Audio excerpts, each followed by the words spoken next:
Hello everyone, কেমন আছো তোমরা সবাই? তো আজ একটু বেরিয়েছিলাম নদীর ধারে ঘুরতে। তো চলো তোমাদের সেখানে ভিউটা দেখাই।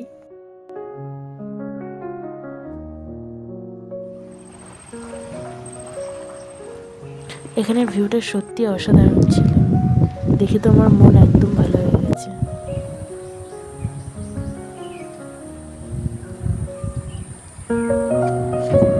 এখানে স্রোতের যা তীব্র শব্দ,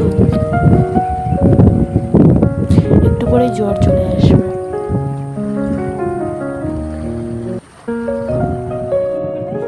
তারপর নদীর সামনে অবশ্য আমি নেমেছিলাম। নদীটা দূর থেকে না, সামনে থেকে বেশি ভালো লাগছিল। এখানে অবশ্য আমি কিছু করিও গড়িয়েছিলাম। নদীর স্রোতটাও কিন্তু দারুণ ছিল। এরপর বাড়ির উদ্দেশ্যে রওনা দিলাম।